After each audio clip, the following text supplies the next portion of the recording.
Au complexe exercice 5, point d'affixe exponentielle et cercle unité. Qu'est-ce que ça veut bien dire? Soit θ et phi deux réelles données.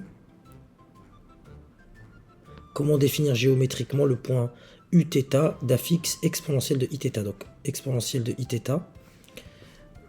Bon, on peut l'écrire, c'est un nombre déjà de module 1. On n'est pas encore rentré à fond sur le module. Mais bon, et sa distance à l'origine, elle est de 1. Parce que c'est une fois, si vous voulez, exponentielle de iθ. Et comment on peut le définir uθ, qui est l'image d'exponentielle de iθ? Ce qu'on va faire, on va représenter le plan vulgairement. On a notre origine, donc il est quelque part dans un cercle qui est une distance de l'origine de 1, donc on le fait vulgairement encore une fois. Je vais faire mieux que ça. Voilà. Donc il est quelque part dans ce cercle tel que, voilà, on va le placer là par exemple, uθ. Là j'ai mon origine, on va l'appeler O. Ici j'ai l'axe des abscisses. Et ici j'ai un angle θ, donc ce point uθ, c'est un point du cercle d'origine, du cercle de centre O et de rayon 1, tel que, en gros, le vecteur, on va l'appeler comme ça, l'angle en fait, l'angle OX, voilà, OX, l'axe des abscisses, OUθ, est égal à θ, bien sûr, donc on peut mettre, avec les modulos c'est mieux, est égal à θ plus ou moins une certaine quantité de pi. Voilà, parce que quand on fait 2π, on revient au même endroit. Donc il est quelque part là avec un θ avec un angle qui vaut θ modulo de pi. Question 2. Que peut-on dire des points uθ, u, pi moins θ? Bah écoutez, on va regarder ça. Lui, c'est bon, on l'a placé. U, pi moins θ. Donc l'image en gros de exponentielle de i θ, pi moins θ. Je vais le faire en rouge. Ce que je vais faire pour le placer, on dit que c'est moins θ. Donc moins θ, c'est ici. D'accord? Et après, je rajoute pi. Donc je me retrouve là. Voilà. Si vous voulez, dans mon tracé, d'abord j'ai mis moins θ, puis j'ai fait un demi-tour. Et j'obtiens, du coup,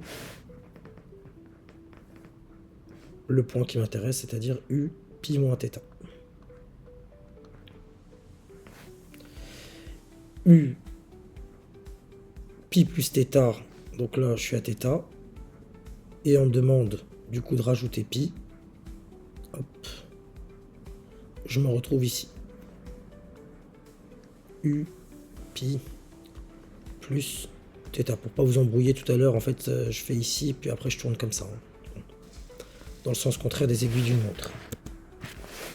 C'est pour ça qu'ici je démarre de uθ et je fais un demi-tour dans le sens contraire des aiguilles d'une montre et je me retrouve là. Et enfin, u moins θ, bah lui il est là.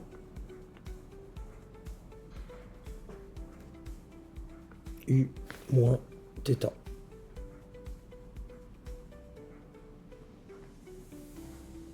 Bah, il y a des symétries, voilà ce que je peux déduire.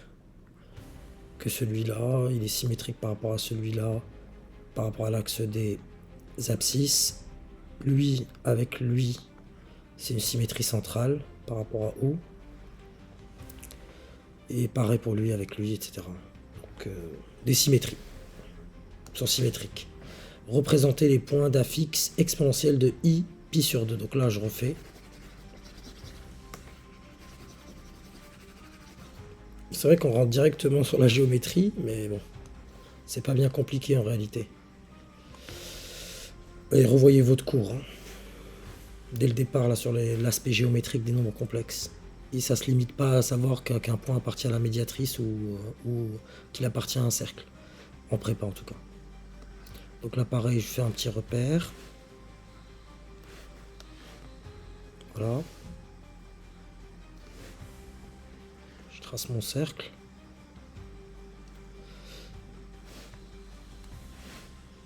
C'est bon.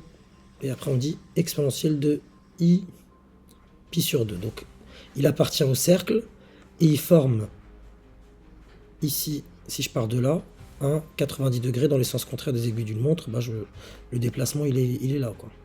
Regardez, hop, pi sur 2. Et du coup, si je le représente là, bon c'est un peu vulgaire, donc exponentielle de I pi sur 2.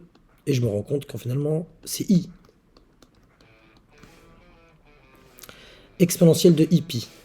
Je vais le faire en rouge. Pareil, je démarre de OX. Je fais partie du cercle et je fais un demi-tour dans le sens contraire des aiguilles d'une montre. Voilà, parce que c'est pi, un demi-tour.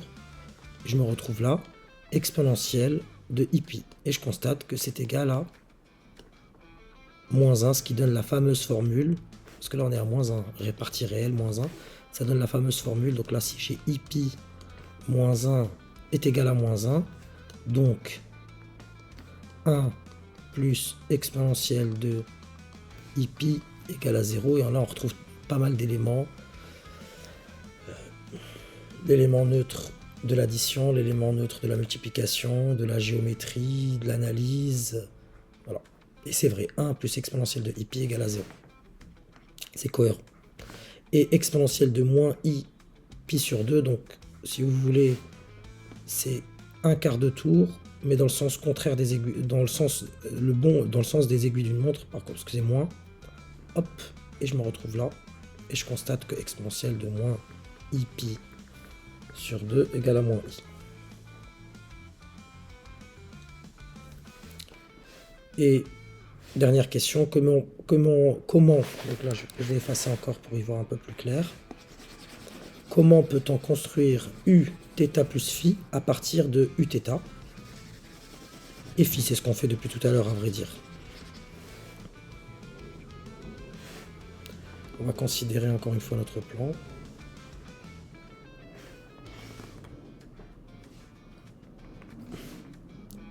Mon cercle, faites-le à chaque fois, comme ça vous vous habituez. Et là j'ai mon U θ, voilà, il est là, d'angle. Il forme un, voilà, U θ il est là en tout cas, avec OX, entre OX et OU θ, j'ai mon θ en angle ici. Et là on me dit, je veux construire en gros U θ plus phi.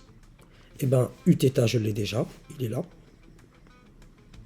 Bah, plus phi, bah, je fais une rotation de centre O et d'angle, dans le sens trigonométrique j'entends, et d'angle phi. Voilà. Donc si on considère que phi, on va dire que c'est tout ça, on va dire je m'arrête là, bah, je démarre ici, je suis à U θ, et je fais mon phi, je rajoute mon phi, une rotation de centre O et d'angle phi, et voilà, j'ai mon U θ plus phi.